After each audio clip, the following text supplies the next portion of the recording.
pertemuan kedua ini kita akan membahas terkait dengan sistem digital yang ada di pesawat terbang. Khususnya nanti kita coba gali dulu yang namanya sistem digital itu apa. Eh, Terus fungsinya itu apa yang ada. Terus kita coba lebih mendalami kan kalau kita sebelumnya di materi perkuliahan elektronika dasar itu kita mempelajari terkait dengan sistem analog, di mana ada rangkaian analog, ada baterai, kemudian ada resistor dan sebagainya itu terbaca ada tegangan berapa volt itu merupakan nilai dari suatu analog sistem analog. Nah, bisa kita lihat ya. Kita coba pelajari ya dengan terkait dengan sistem digital dan yang kedua nanti akan kita coba bahas terkait dengan fly by wire. Apa fungsinya? Dan nanti kita bahas terkait dengan sistem ini ada di pesawat ya. Fly by wire itu yang ada di pesawat. Namun sebelum itu saya akan melakukan pertanyaan dulu. Mau tanya dulu terkait dengan sistem digital ya. Apa sih yang Anda ketahui terkait dengan sistem digital? Ada yang tahu? Sistem digital itu apa? Mungkin yang ada hubungannya dengan elektronik, Pak. Ya, elektronik. Contohnya seperti yang kita gunakan saat ini bisa berupa laptop ataupun smartphone, Pak. Ya, itu suatu alat digital ya, di mana sistem yang ada di dalamnya itu sudah terintegrasi ya, sistem digital. Yaitu juga termasuk. Nah, lebih tepatnya kalau sistem digital itu kita pahami ya tadi ya.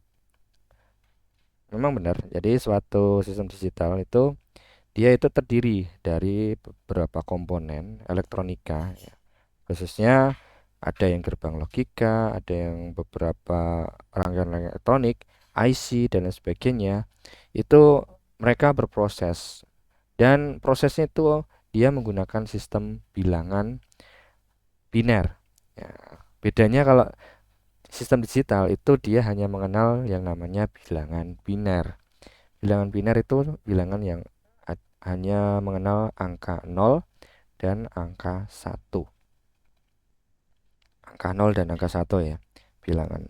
Ini untuk digital. Kalau analog itu kalian pasti ya yang selain ya ada 0 ya ada 1 tapi ada bilangan lainnya seperti 2, 3, 4, 5, 6 dan seterusnya. Ada yang minus, ada yang apa kuadran dan lain sebagainya itu merupakan angka-angka analog ya. Tapi khususnya untuk sistem digital atau angka digital itu hanya mengenal yang namanya bilangan biner, bilangan 0 dan 1. Atau kalau kita apa namanya? Kita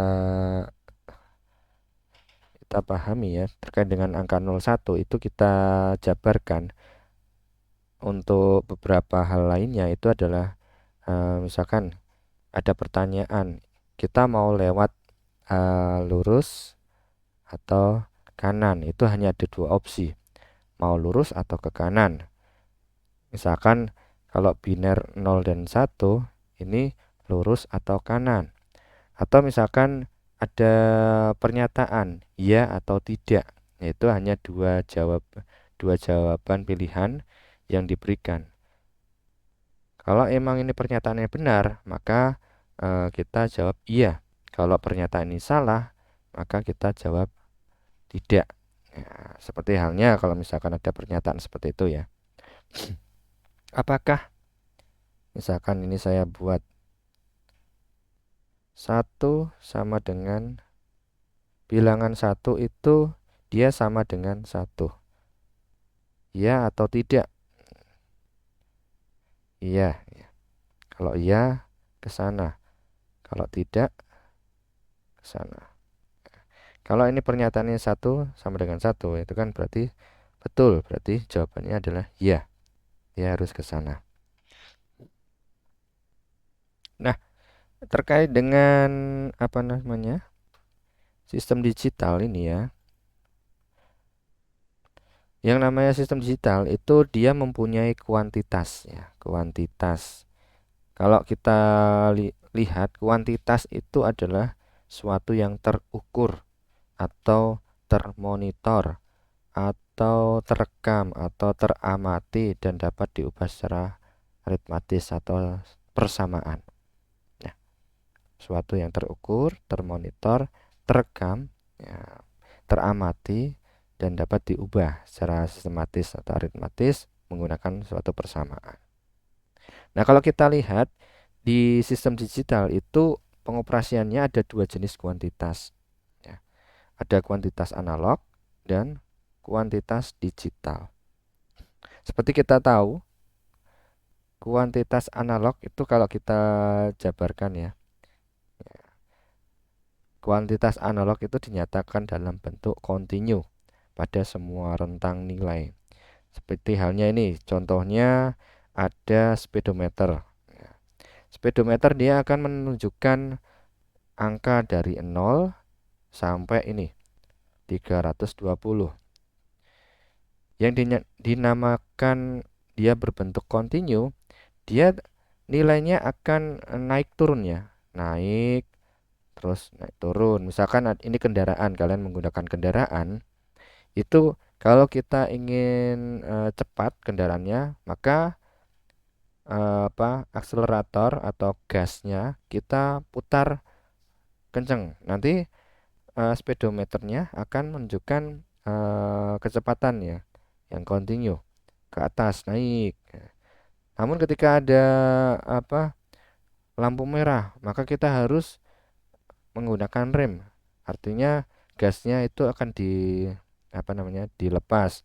Jadi kecepatannya akan turun. Itu juga akan berakibat oleh speedometernya menjadi turun kecepatannya, perputarannya. Yang dinamakan continue itu seperti itu. Jadi dalam satuan waktu rentang nilai dia itu bisa naik, bisa turun. Ya, bisa naik, bisa turun. Nah, ini yang namanya continue. Kalau digambarkan di sinyal, sinyal sinyal elektronik, ya, suatu sinyal sistem itu bentuknya seperti ini. Kemarin kita dulu yang sudah ikut elektronika dasar pasti pernah melihat sinyal bentuk seperti ini ya. Ini namanya sinyal apa? Sinus. Sinyal sinus. Sinusoida. Jadi sinyal sinus dia continue bentuknya. Bentuknya continue. Bisa naik, bisa turun, bisa lurus, bisa naik turun lagi. Jadi seperti itu. Seperti halnya ini, seperti voltmeter juga. Penunjuk voltmeter ini dia bisa menunjukkan tegangannya 10. Terus kadang bisa naik ke 13 atau bisa turun lagi tergantung dari penggunaannya. Dan juga seperti ini yang ampere meter. Ini juga dia mempunyai kuantitas analog dalam bentuk kontinu pada semua rentang nilai. Ya. Lalu bagaimana untuk kuantitas digital? Sebenarnya kuantitas digital itu sama seperti kontinu, tapi kalau digital ini dinyatakan dalam bentuk diskrit. Artinya yang dinyatakan bentuk diskrit itu dia step by step ya. Dia menunjukkan perubahan nilai itu berdasarkan step-step. Artinya di jam digital. Nah, ini detik ya. Detik. Dia akan berubah step by step naik terus ya. Ya kan? Ya toh, enggak. Detik kan itu dia bisa turun atau naik terus. Yang ada dia itu naik. Jadi dari angka 0, kemudian step 1, step 2 sampai kalau detiknya kan dari ke 59. Nanti setelah 59 dia akan melakukan reset, reset ke 0 lagi. Dia itu yang dinamakan discrete. Artinya nilai ini dia bisa berubah dalam kurun satuan waktu. Kurun satuan waktu ini dia berubah by step, step by step. Itu yang dinyatakan untuk kuantitas digital. Bedanya itu seperti itu ya. Kuantitas digital itu. Kuantitas digital. Kemudian untuk ini apa? Kuantitas digital. Tadi apa ya? Analog itu yang continue atau yang discrete?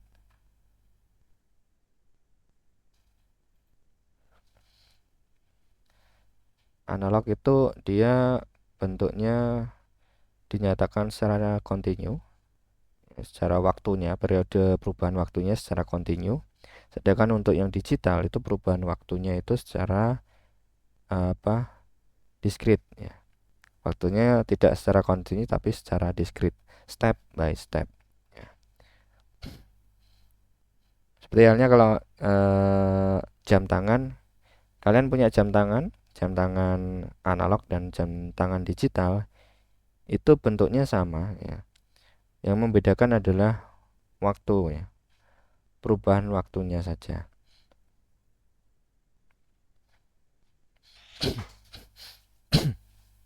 Terus bentuknya tadi ya, kalau digital itu bentuknya seperti ini, dari 0 terus 1, aduh, dari 0 naik jadi 1, terus 0 lagi, 0 1 0 1. Nah, jadi step by step ya. Jadi 0 1 terus 0, kemudian 1, kalau nilai 1 lagi ya 1. Jadi semakin banyak nilainya yang sama, dia waktunya akan semakin melebar. Ini ya. Itu berlaku untuk misalkan nilainya 0. Ini kalau nilai 1 berarti nilainya 1 melebar. Kalau nolnya banyak berarti nolnya yang melebar. Seperti itu. Ini untuk bentuknya, ya bentuk gelombangnya. Siapa? Nah, kemungkinan, maaf. Kemudian, ya, ada beberapa juga rangkaian analog dan rangkaian digital yang sifatnya itu juga bersama. Sifatnya continue dan sifatnya bersifat discrete. Apa saja beberapa contohnya kalau kita lihat rangkaian analog yang ada di sekitar kita ya. Sekitar kita rangkaian analog itu komponen ini. Kita lihat kalau saya cek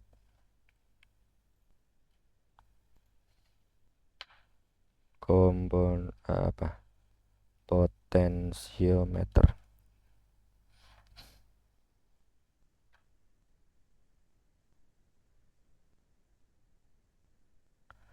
Suara saya itu terputus-putus ya di kalian? Siap, tidak Pak, suaranya Oh, lancar-lancar saja Pak. oke. Artinya jaringan saya aman nih. Ya, potensiometer ya. Potensiometer itu dia merupakan rangkaian analog. Nah, dan fungsinya apa fungsinya? Sebenarnya ini dia kan komponen resistor ya. Di mana resistor variabel, artinya resistor yang bisa berubah-berubah nilainya tergantung dari putarannya, arah putarannya. Kalau misalkan kita putarkan ke kanan, nanti resistansi yang ada di potensio ini dia akan mengecil. Maka kalau misalkan kita lihat di sound system atau misalkan kalian punya itu speaker yang di rumah ataupun di ini ya. Kalau kita putar ke kanan, dia suaranya akan semakin besar. Artinya resistansi yang ada di komponen ini dia akan semakin kecil, sehingga arus atau suara yang mengalir pada input ini dia akan dikeluarkan secara maksimum karena resistansinya dikecilkan. Nah, ini sifatnya dia continue. Semakin besar putarannya, maka semakin besar suara yang dihasilkan. Kalau putarannya dikecilkan atau diarahkan ke kiri, resistansinya naik, kemudian suaranya juga akan jadi kecil. Ini dia bekerja secara kontinu. Kalau rangkaian digital itu dia lebih menggunakan IC ya. Misalkan kita rangkaian digital, biasanya akan menunjukkan IC. Nah, kalau kita searching di Google itu seperti halnya ini ini simulasi rangkaian digital untuk apa ya ini? Oh, jam, eh, jam digital ya. Nah, ini dia menggunakan IC ini, IC di mana sebenarnya IC dalam bentuk keping ini itu isinya di dalamnya adalah gerbang logika, rangkaian gerbang logika yang nantinya di pertemuan ketiga besok, keempat ya. Pertemuan keempat besok kita akan mempelajari terkait dengan gerbang logika. Ya, gerbang logika ini nanti akan kita bahas lebih banyak ini di gerbang logika.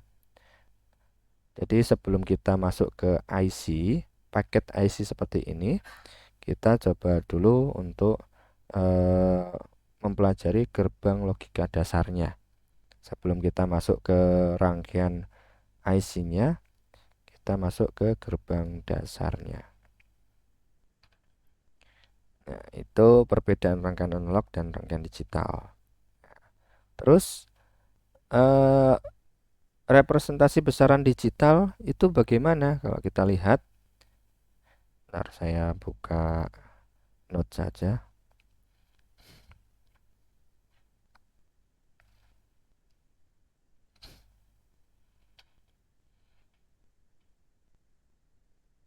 Hmm, kok tidak bisa?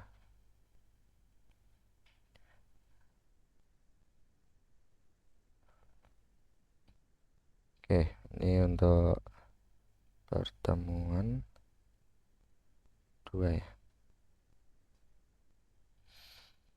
Representasi digital ya, nilai digital. Representasi nilai digital.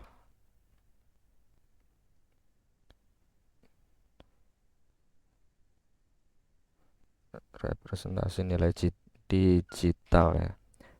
Kita lihat dulu untuk representasinya. Kalau kita lihat dari levelnya, berdasarkan besar levelnya, itu kita lihat ada level, tadi kan ada 0 ya, bilangan 0 dan 1 ya. Level logika 0 dan logika 1 ya. Kita lihat logika 0 dan logika 1.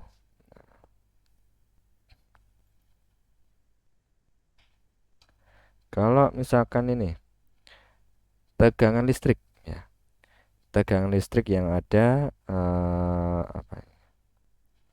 tegangan listrik kita cek ini untuk kategori tegangan listrik. Tegangan listrik kalau level 0 ya, itu di dalam sistem digital atau rangkaian digital dia bisa mengatakan nilainya logiknya itu 0 atau 1 itu jika tegangannya ini besarannya itu adalah dari 0 volt hingga 2 ya. Berapa ya? 0,1 ya, 1 ya.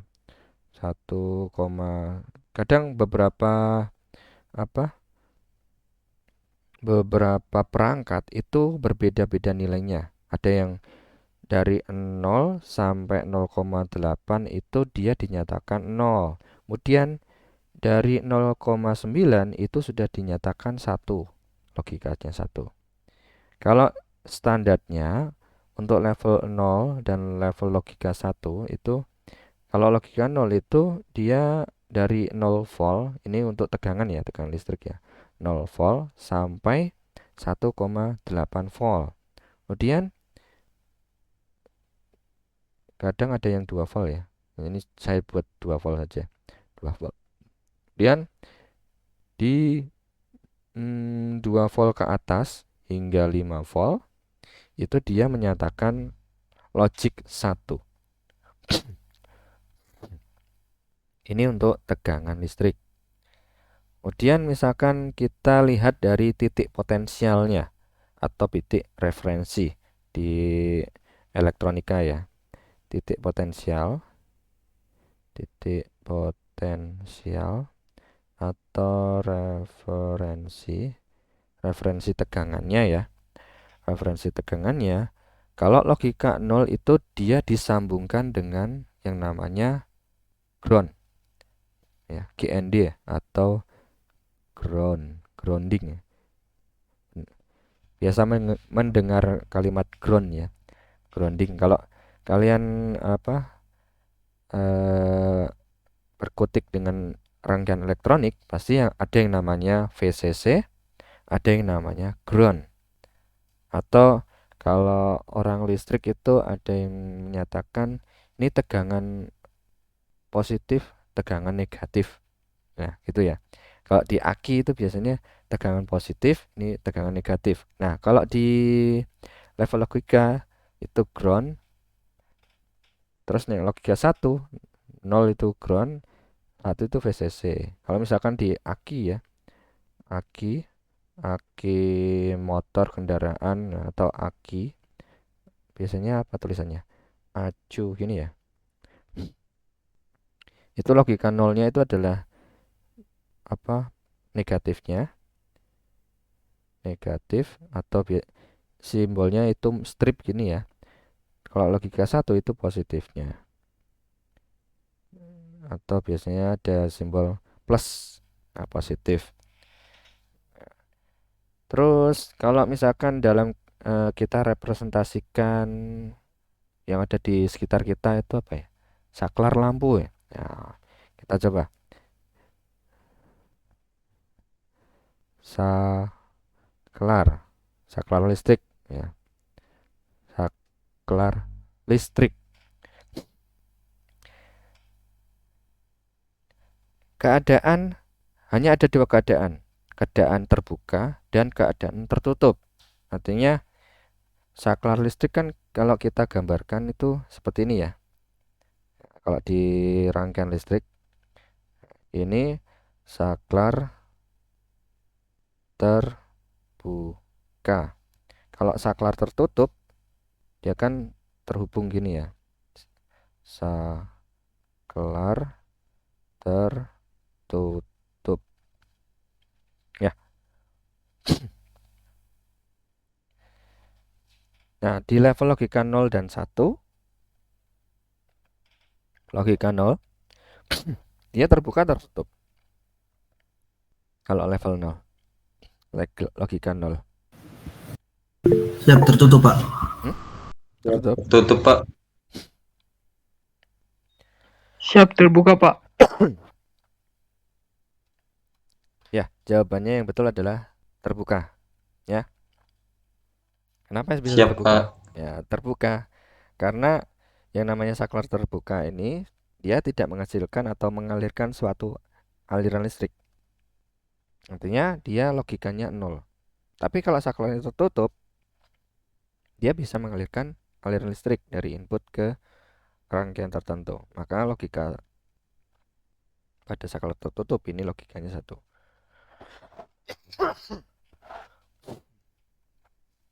Aduh. Nah, jadi nah, ini saya geser dulu. Oh, udah bisa.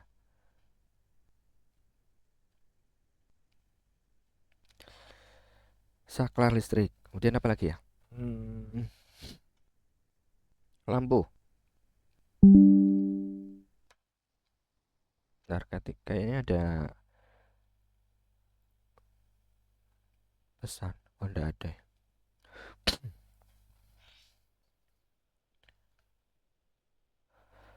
Nah, ini lampu ya. Lampu itu keadaannya juga ada dua. Kalau kita lihat keadaannya lampu itu kan kalau ndak padam ya menyala. Seperti itu ya. Kalau ndak padam ya menyala. Nah, di level kalau kita representasikan di ini, representasi nilai digital, padam itu masuk ke 0 atau ke 1? Siap, 0, Pak. 0 ya. Oke, betul. Jadi padam itu dalam keadaan mati itu dia masuk ke logika 0. Ini padam. Padam ya. Atau mati. Kalau logika 1 dia nyala atau menyala ya. Kalau hidup nanti bisa geger ya. Hidup itu nanti kita bisa berbicara dengan lampu ya. Jadi kata-kata yang pas itu nyala saja, jangan hidup. Oke, itu tadi terkait dengan representasi nilai digital. Lalu eh, di di di samping nilai digital ya, representasi nilai digital, itu kita juga yang namanya sistem digital itu dia mempunyai kelebihan tersendiri. Kelebihannya apa? Nah, yang pertama kita lihat kalau di sistem digital dia lebih secara umum itu mudah dalam perancangannya. Kenapa bisa mudah? Sistem digital secara umum itu lebih mudah dirancang. Jadi kelebihannya ya, kelebihan sistem digital. Yang pertama itu dia mudah dirancang. Mudah dirancang. Kenapa dia bisa mudah dirancang? Karena dia yang namanya digital itu dia hanya mempunyai satu bentuk, yaitu bentuk IC. IC yang mempunyai kaki-kaki.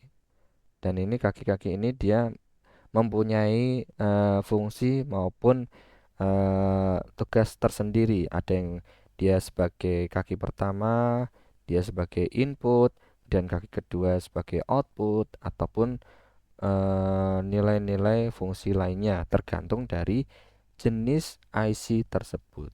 Ya, seperti itu. Kalau kita lihat untuk rangkaian misalkan ya, kalau kalian yang suka bermain dengan sound system, ini sebagai contoh paling gampangnya. Sound system itu kalau kita lihat, kalau kita menggunakan rangkaian analog, itu dia terdiri dari suatu resistor, kemudian ada kapasitor, ada transistor, dan ada apa lagi ya? Banyak beberapa komponen yang seperti ini, komponen analog. Dan ini mempunyai apa ya? Rangkaian yang begitu kompleks. Ya, kita lihat. Saya searching dulu di sini sebagai gambaran apa? Mana ini? Aduh, aduh, aduh.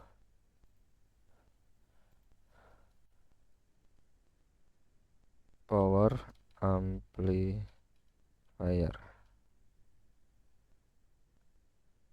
Oh, ada rangkaian amplifier analog.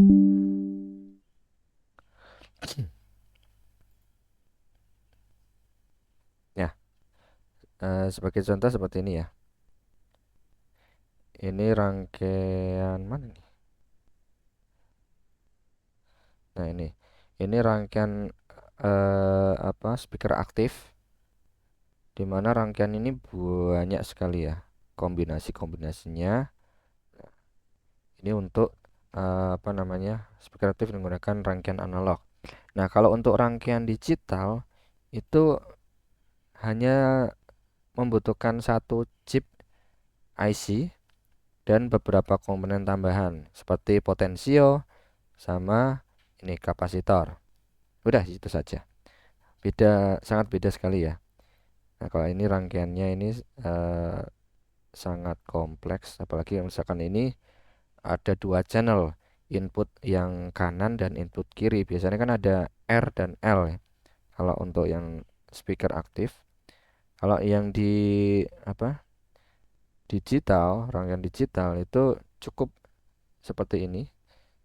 Jadi speakernya itu dia nanti ada ini kaki-kakinya IC tadi ya. IC-nya dia langsung keluarkan kaki ini disambungkan ke speaker.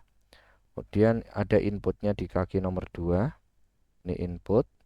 Sebenarnya tanpa komponen ini tuh juga bisa berfungsi, namun ketika ada input, misalkan ini inputnya musik dari HP kita ataupun mic, nanti volume yang dikeluarkan oleh IC ini akan langsung pol 100% ya volumenya, karena tidak ada komponen potensiometer. Tadi ya, fungsinya kan dia bisa mengecilkan suara dan membesarkan suara atau sinyal listriknya. Sebenarnya bukan suara sih, sinyal listrik.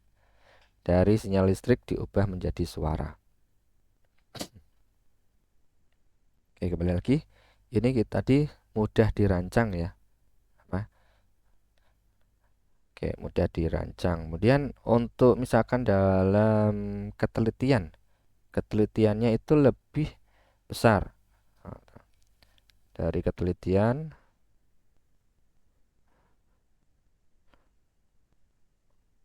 ketelitiannya itu mana ini? Ketelitiannya lebih besar. Ketelitian lebih besar.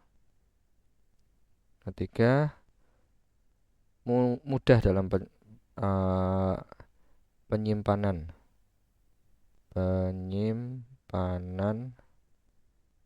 informasi. Waduh, informasi. Dan kalau di digital ini dia sistemnya adalah melalui pemrograman. Jadi IC ini bisa kita program sesuai dengan kondisi kita yang kita inginkan. Artinya misalkan kita ingin membuat suatu amplifier dengan chip IC kita program untuk menghasilkan suara, itu bisa kita hasilkan dengan cara memprogram. Kemudian yang kelima itu noise-nya itu minim. Artinya sistem noise-nya itu kecil. Kenapa saya anggap kecil? Karena memang walaupun di dalam IC itu tidak ada noise, tapi kalau kita dengarkan menggunakan alat frekuensi monitoring, itu dia tetap ada noise kecil. Ya, biasanya suara gitu. Tapi kalau kita dengarkan dengan telinga secara langsung tanpa menggunakan alat bantuan, itu biasanya tidak terdengar suara noise itu. Jadi seperti halnya tidak ada noise sama sekali kalau kita langsung dengar menggunakan telinga langsung. Dan yang keenam itu kelebihan keenam itu dia dalam bentuk IC kemasan. Nah, seperti tadi ya. Seperti ini, dalam bentuk kemasan seperti ini, maka dia lebih praktis ketimbang menggunakan rangkaian-rangkaian analog yang disusun beberapa hal. Walaupun sebenarnya itu IC itu ya kumpulan dari beberapa komponen analog, tapi dikemas dalam satu chip IC yang berfungsinya ya sama. Tapi dia lebih praktis karena dia sistemnya digital. Seperti itu. Oke, ada yang tanyakan terlebih dahulu?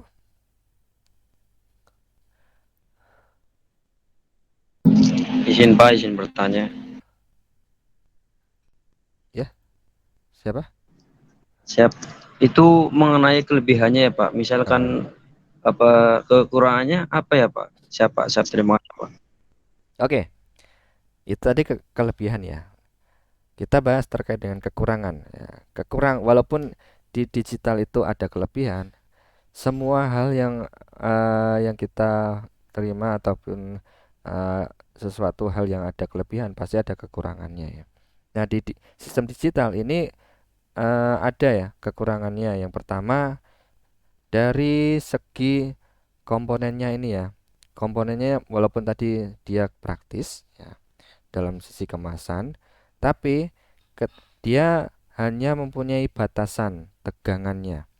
Artinya dalam IC ini ketika dia mempunyai sumber tegangan yang tinggi ya, ini kekurangannya ya. Kekurangan. Tadi kan mudah dirancang. Itu kelebihannya. Nah, kekurangan yang pertama itu rentan dengan rusak ya. Rentan dengan rusak. Rusak artinya ini ketika dia mendapatkan misalkan tegangannya terlalu tinggi dari referensinya, maka dia gampang terkena short circuit. Artinya misalkan ini IC-nya itu harusnya dilalui tegangan 5 volt, ketika ada arus bocor dia lebih dari 5 volt, misalkan 9 volt, nanti IC-nya itu nanti bisa menjadi rusak. Artinya short ya. IC-nya jadi short. Jadi masa masa apa namanya? Masa kerja dari suatu IC ini mudah rentan rusak kalau tidak ada sistem backupnya. Nah, ini satu kekurangan ya. Maka dari itu biasanya di rangkaian-rangkaian digital itu ada namanya apa ya itu? Pengaman, pengaman. Jadi pengaman tegangan. Sebelum IC ini mendapatkan tegangan, itu biasanya ada suatu rangkaian pengaman atau step down. Biasanya ada rangkaian step down. Ini step down rangkaiannya. Tapi setiap rangkaian nanti akan berbeda-beda ya. Ada yang menggunakan step down, ada yang menggunakan step up, tergantung dari jenis rangkaiannya. Itu kekurangan yang pertama tadi, rentan rusak. Yang kedua, harga ya. Kalau misalkan kita berbicara dengan harga, itu relatif mahal. Mahal. Kenapa? Ya tadi, misalkan kita mau membuat rangkaian rangkaian sederhana menggunakan rangkaian amplifier sederhana itu bisa cukup dengan menggunakan transistor, resistor dan kapasitor. 3 hal komponen. Itu kalau kita total kita cari di komponen di toko elektronik itu harganya lebih murah ya. Harganya biasanya bisa sampai di bawah 10.000. Tapi kalau kita beli komponen chip menggunakan yang IC digital itu biasanya akan lebih mahal sedikit. Ya, itu untuk kekurangan dua ya. Walaupun ini sih 50-50 ya. Bisa jadi kekurangan atau kelebihan. Tergantung dari mindset kita. Kalau terkait dengan kita melihat kelebihannya lebih unggul, mungkin kalau misalkan kita tidak melihat terkait dengan harga, ini kalau harga dikesampingkan, biasanya harga itu tidak menjadi patokan. Tapi kalau misalkan kita mau melakukan riset, biasanya harga itu juga akan menjadi patokan. Harganya lebih mahal karena chip IC ini digunakan atau dibuat secara menggunakan apa? Beberapa komponen-komponen digital yang di dalamnya itu sudah terintegrasi dan jadi rangkaian khusus, ya. Seperti itu kekurangannya terkait dengan sistem digital.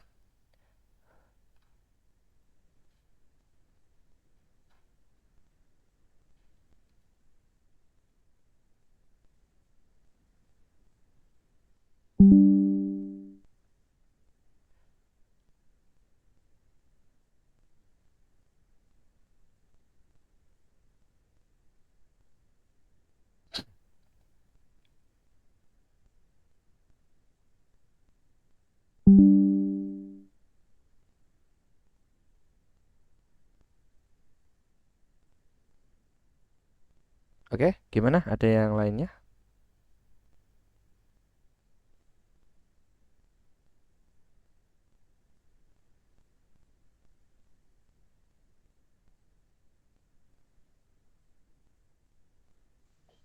Siapa mungkin bisa dilanjutkan, Pak?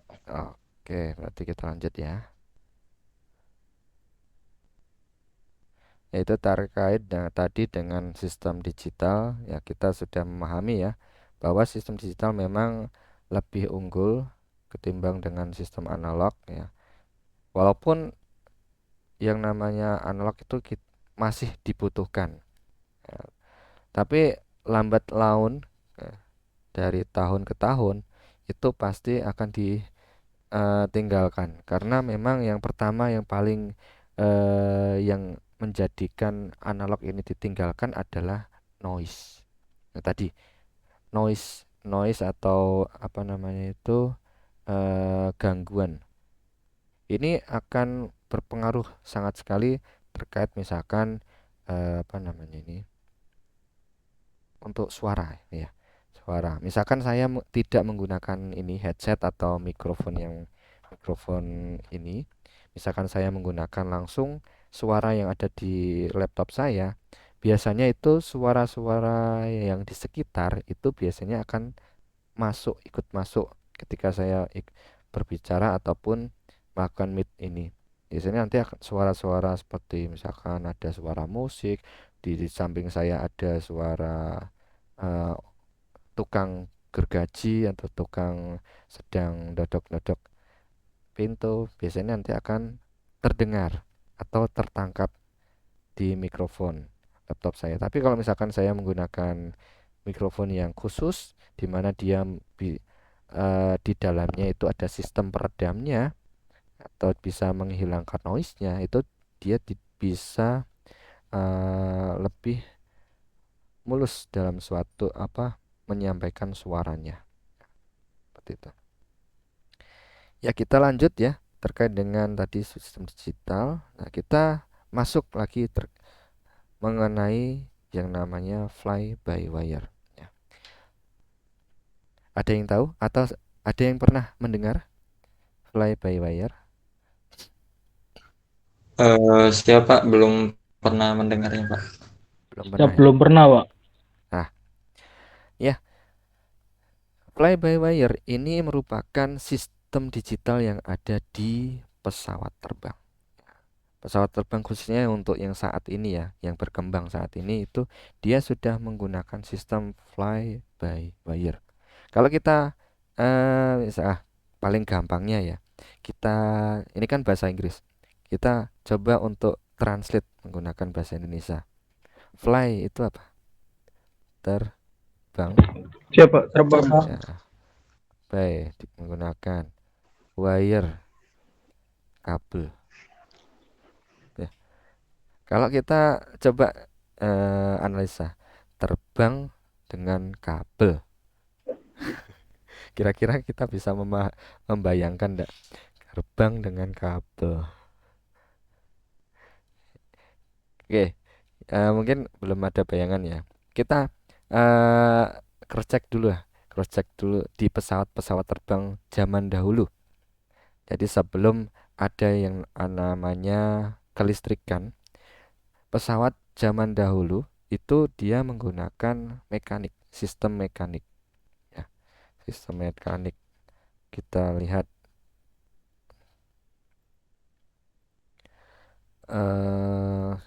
mana ini? Sistem pesawat hidrolik. Nah, ini untuk pesawat zaman dahulu dia itu menggunakan sistem mekanik hidrolik. Ya, mana nih? Zaman dulu.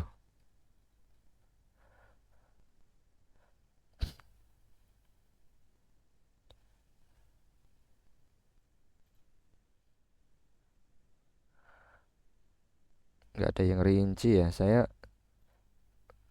kemarin lupa untuk apa mengambil data. Itu ada di buku saya lupa untuk mengincludekan. Jadi saya cari dulu lah. Besok coba saya carikan. Jadi kalau misalkan dulu itu sebelum kita mengenal yang namanya sistem kontrol digital atau kokpit seperti ini, itu yang namanya pesawat zaman dulu ya digerakkan secara konvensional ya. Artinya menggunakan alat seadanya atau alat mekanikal.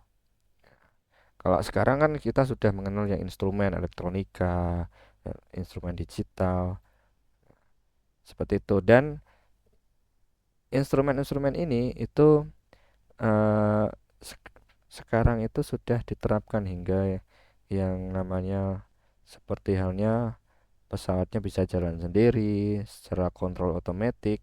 Itu khususnya untuk di pesawat-pesawat yang sudah besar ya, atau pesawat yang setara apa ya, Boeing atau sama Airbus ya. Nah, sistem fly by wire ini dulunya pencetusnya itu adalah bapak kita ya, Pak Haji B.J. Habibie ya. Nah, dimana istilahnya fly by wire ini adalah merupakan sistem kendali atau sistem kontrol yang hanya menggunakan sinyal listrik.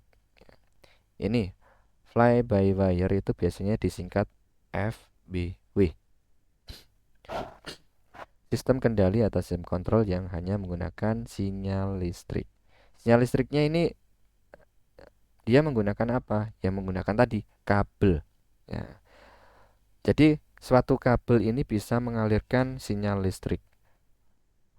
Dengan media kabel, listrik bisa mengalir dari input ke output. Outputnya mana? Misalkan inputnya ini.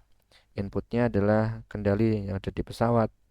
Ini dialirkan dengan kabel, kemudian ada electronic bay atau ini apa? Elektronik untuk mengalirkan kemana? Misalkan ini dialirkan ke aktuator atau ke aktuator yang lainnya atau kemana? Ke CPU dan lain sebagainya.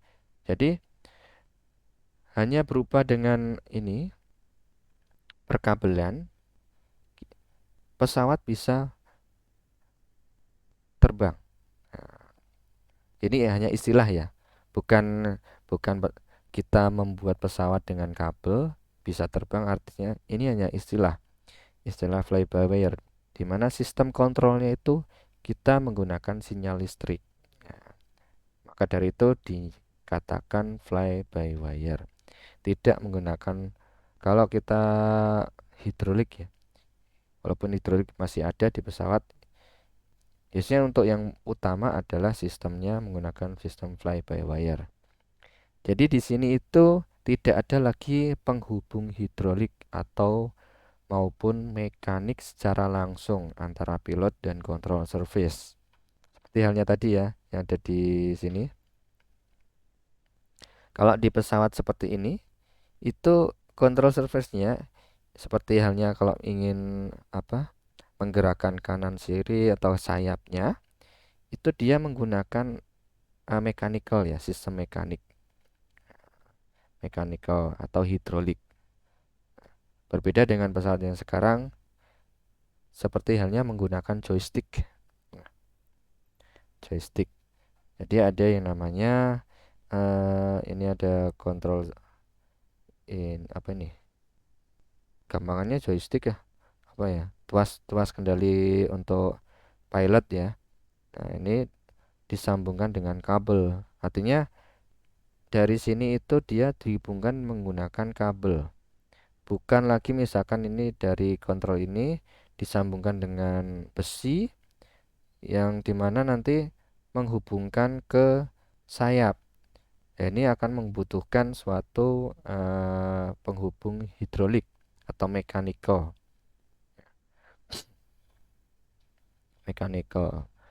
Paling gampangnya apa ya? Sepeda ya. Sepeda khususnya sepeda yang bukan listrik ya, sepeda ontel. Itu kalau kalian mau menggerakkan sepeda ini bisa berjalan, kalian harus mengayuhnya ya. Ada di kayuh menggunakan kaki. Nah, itu kan ada sistemnya ya. Ada sistem pengayuhnya di sini. Ini untuk sepeda ya. Dan ada ini rantai. Rantai kan ini dia menggunakan media mechanical ya. Ini ada gear.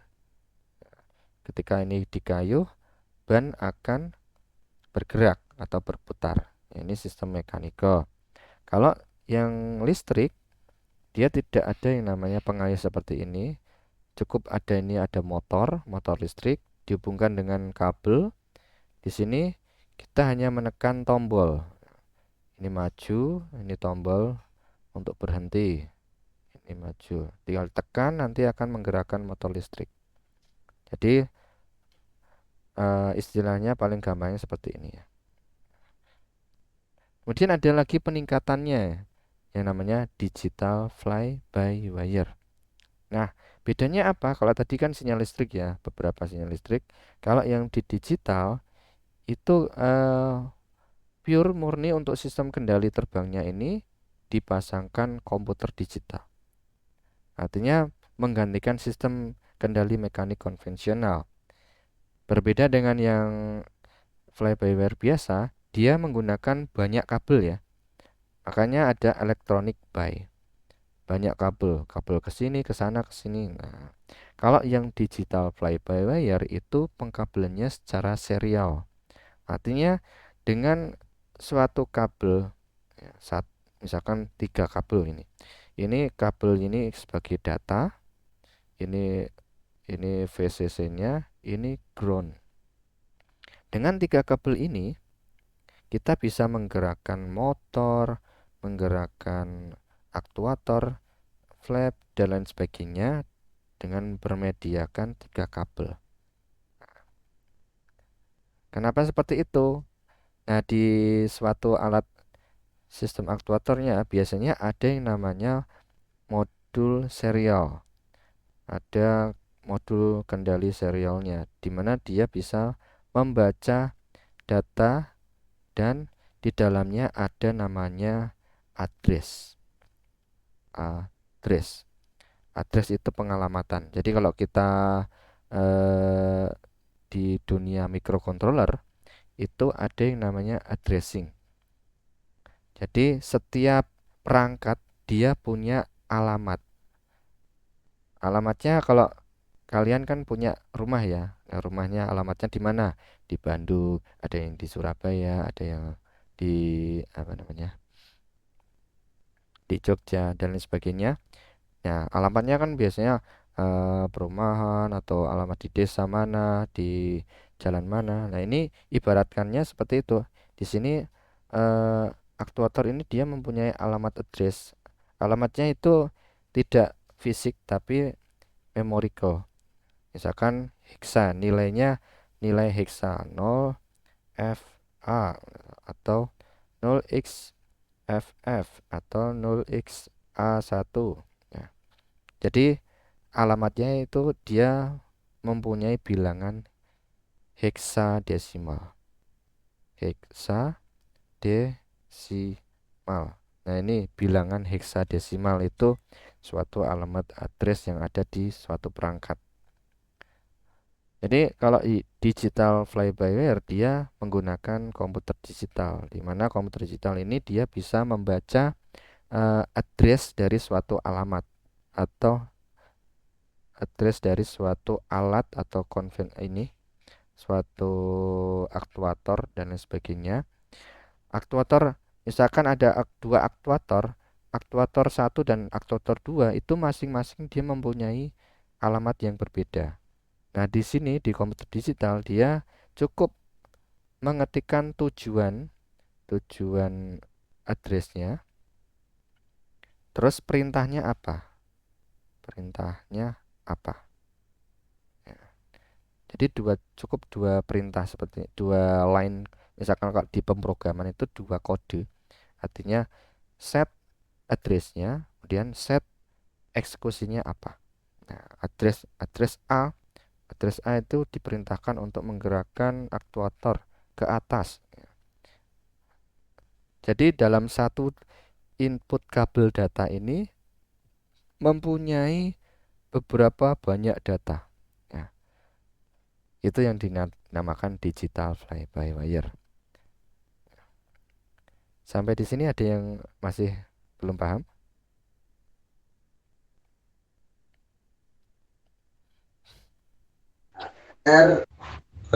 Siap, paham sedikit-sedikit, Pak. Ya, sedikit-sedikit, tak apa-apa.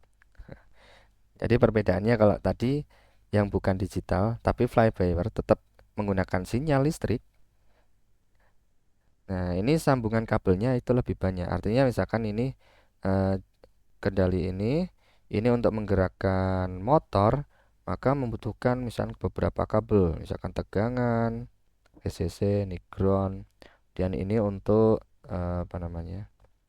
untuk datanya. Nah, nanti untuk misalkan mau menggerakkan motor lainnya, dia juga membutuhkan 3 kabel lagi. Artinya ada inputan, ini data 1, ini data 2, mungkin ada perangkat lagi data 3, perangkat lainnya lagi data 4, dan seterusnya. Nah, kalau yang di digital itu cukup hanya satu data saja, data 1 saja. Satu output, ya. Satu output tapi digunakan untuk berbarengan. Istilahnya satu kabel ini digunakan untuk beberapa device, bercabangan. Ini bedanya digital fly-by-wire sama fly-by-wire yang biasa. Jadi sistem ini itu mengubah input-input manual yang milik pilotnya yang berhubungan dengan parameter kontrol. Seperti halnya tadi, cukup menggunakan satu tombol misalkan, terus pesawatnya bisa berjalan secara automatically. Ya, seperti itu. Nah, kita lihat terkait dengan sejarah fly-by-wire, khususnya di militer dan penumpang. Kalau kita lihat, pertama kali yang menggunakan sistem fly-by-wire itu kalau di militer, itu di tahun 1972 itu ada dari NASA, ini F-8C. Kemudian ada Sukhoi, yang biasanya pesawat tempur ya.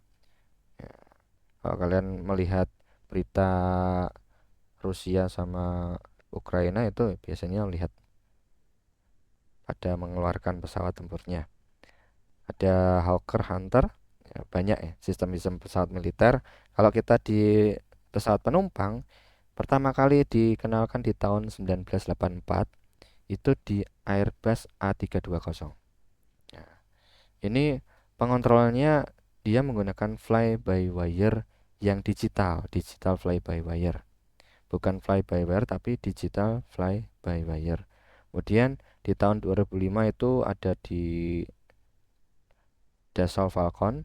Ini untuk jet bisnis ya, biasanya pesawat bisnis atau biasa pesawat-pesawat yang orang kaya ya, yang untuk keluar, jadi naiknya di pesawat pribadi.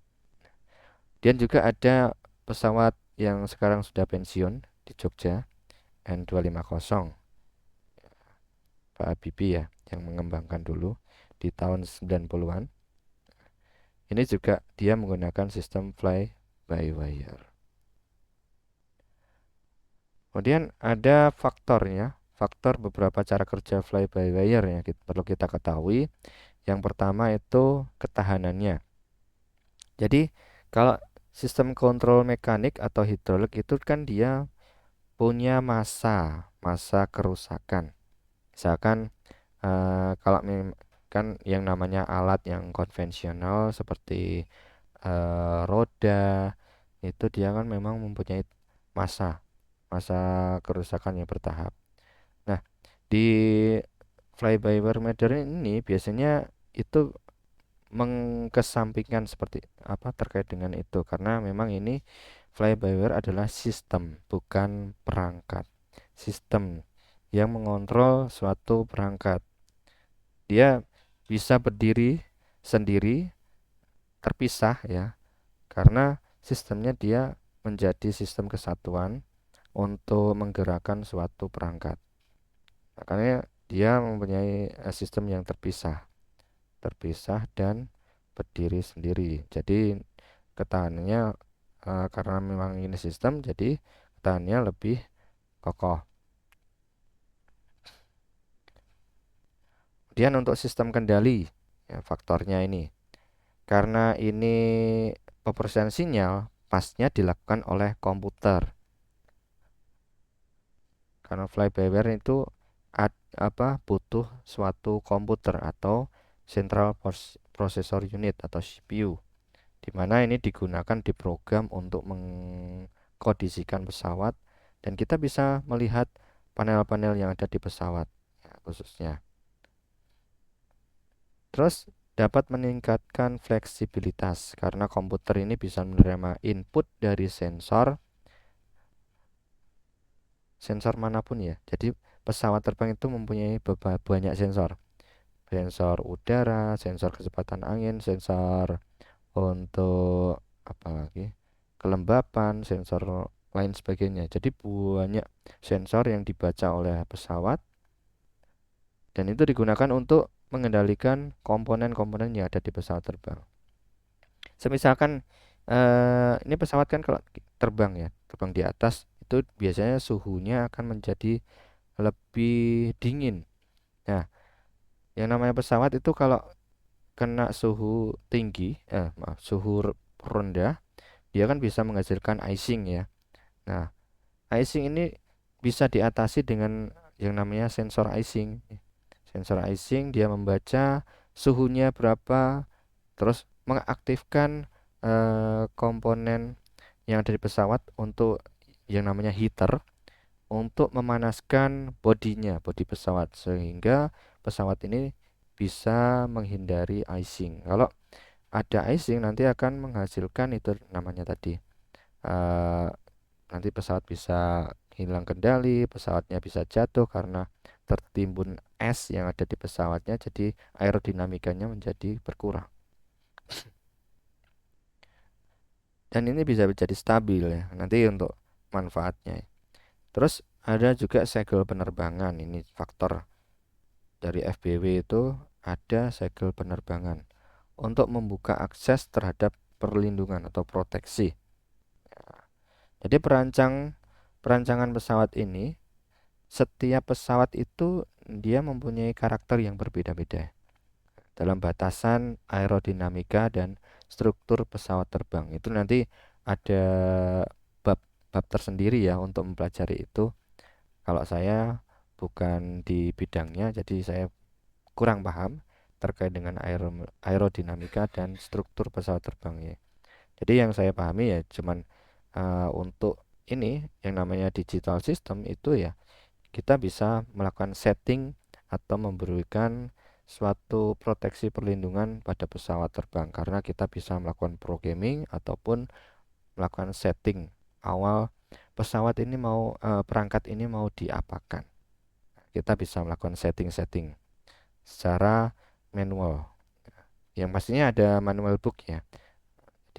yang namanya pesawat itu ada yang namanya manual scheduling, manual untuk apa, installing, removal perangkat dan sebagainya, itu pasti ada manualnya. Nah, ini manfaatnya ketika kita menggunakan sistem fly-by-wire. Yang pertama adalah fleksibilitas ya, khususnya karena yang namanya sistem elektronik itu bisa bereaksi dengan fleksibel terhadap perubahan kondisi aerodinamika ya. Karena tadi menggunakan kabel ya, hanya menggunakan kabel untuk penghubung antara pilot dengan menggunakan aktuatornya tadi. Cukup menggunakan kabel dengan instruksi tertentu, dia bisa membaca dan menggerakkan aktuator atau yang ada di sayap pesawat terbang. Ini untuk fleksibilitas. Kemudian sistem elektroniknya ini kan pastinya membutuhkan perawatan yang lebih mudah dibandingkan dengan sistem mekanik. Karena kalau perangkat elektronik itu kita bisa membutuhkan waktu yang cukup singkat, dan elektronik itu banyak komponennya.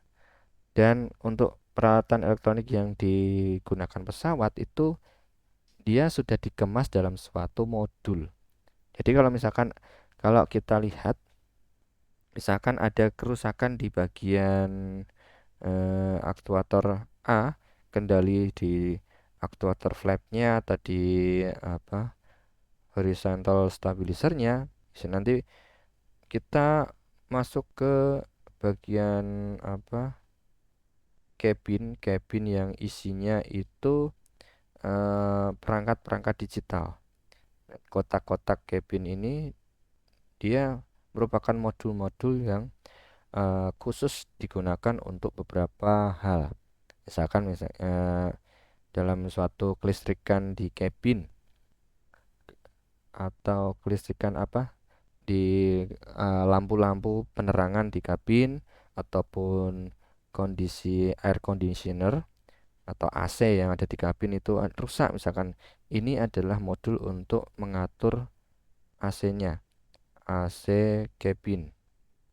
Nah, kalau misalkan ada kerusakan di situ, biasanya modul ini akan dilepas, dicek apakah ada kerusakan di sini atau ada kerusakan di jalur pengkabelannya. Nah, seperti itu biasanya. Jadi cukup mudah untuk perawatannya. Kalau mechanical, kalau kita tidak mempunyai spare-nya ataupun beberapa part yang ada di mechanical itu, hidroliknya, maka nanti ya kesusahan juga. Ya, butuh perawatan yang lebih tinggi ya ketimbang dengan elektronik. Mekanik, hidrolik dan elektronik itu berbeda karena sifatnya juga berbeda. Terus manfaat yang kedua adalah keamanan ya. Karena yang namanya fly-by-wire itu kan dia komputer. Komputer itu kita program. Ada si engineer ini yang sudah memprogram secara keseluruhan dari set awal, memperkirakan dengan sensor, pembaca sensor dan banyak lain sebagainya. Dan misalkan ini di set untuk automatic fly, itu bisa mengambil alih ya pesawat. Misalkan jika pilot ini tiba-tiba lengah, nanti kalau yang di Max ya, di Airbus yang Max, seri Max itu sudah diberikan sistem pengendali secara otomatis.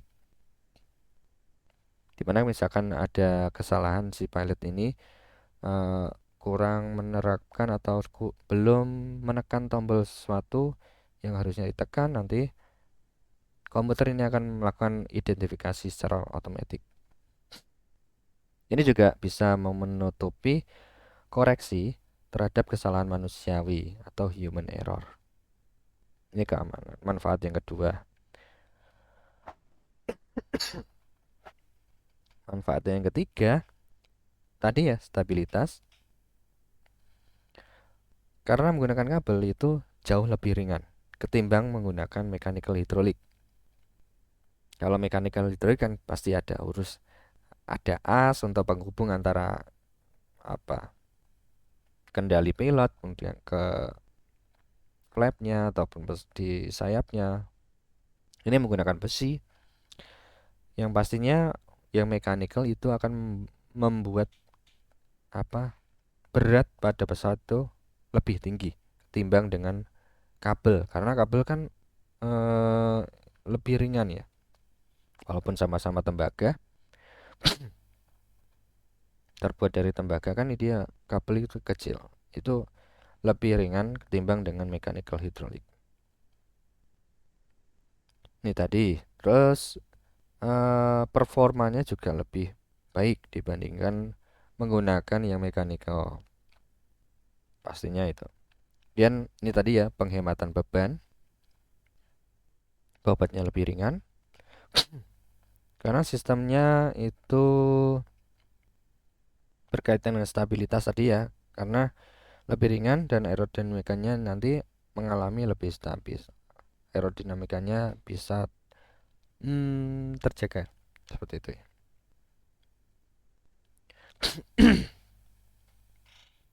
Ini tadi macam-macam pesawat. Yang terakhir, pesawat dengan fly-by-wire yang pertama yang kita lihat, Boeing 777. Ini pesawat pertama yang bentuk badannya dirancang secara penuh menggunakan desain komputer atau CAD ya. CAD. Terus pesawat ini menggunakan layar LCD yang terpadu glass cockpitnya. Dan ya ada Airbus A320 tadi. Ini sistem kendali digital fly-by-wire. Kemudian ada Eurofighter dan banyak lagi ya. Dan yang terakhir adalah N250 Gatot-Kaca. Ini salah satu pesawat yang menggunakan mekanisme elektronik digital dan pertama di dunia yang diadopsi pada pesawat bermesin turbo propeller. Kalau biasanya menggunakan mesin engine jet ya, jet engine, ini menggunakan propeller turbo ya. Ini salah satu yang pertama di dunia yang ada di Indonesia. Tapi sekarang sudah menjadi dimuseumkan ya di sana. Oke, jadi itu tadi terkait dengan pembelajaran pada siang hari ini ya. Mungkin ada yang tanyakan terlebih dahulu. Mohon maaf. Tak minum dulu lah.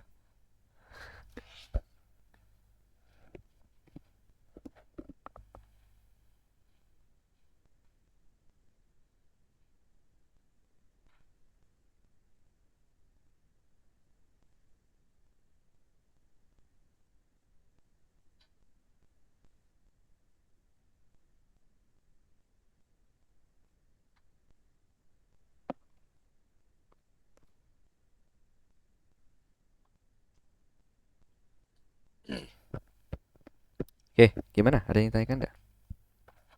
Ini baru awal ya. Jadi pertemuan ini kita pelajari dasarnya dulu. Nah, nanti di pertemuan besok yang ketiga kita bahas terkait dengan sistem bilangan. Sebelum kita pelajari gerbang logika, kita masuk dulu terkait dengan pahami dengan sistem bilangan. Ini sih sebagai pembukaan kita.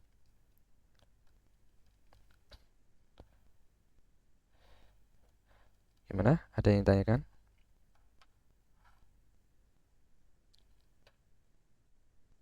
Siap, sudah cukup, Pak. Siap, cukup, Pak. Siap, belum ada, Pak. Oke, belum ada ya. Jadi kalau belum ada, mungkin untuk materi hari ini cukup sampai di sini ya. Nanti kita ketemu lagi di pertemuan ketiga untuk membahas sistem bilangan. Ya, kenapa kita bahas sistem bilangan? Karena sistem bilangan nantinya memang ini terkait dengan tadi yang saya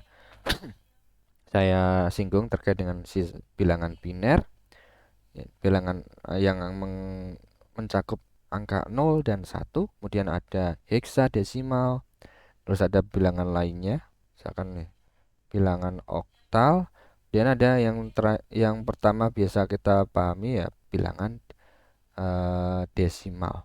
Bilangan desimal itu kalau kita pahami ya angka dari 0 sampai 9, angka 0 dan sampai 9 itu bilangan desimal.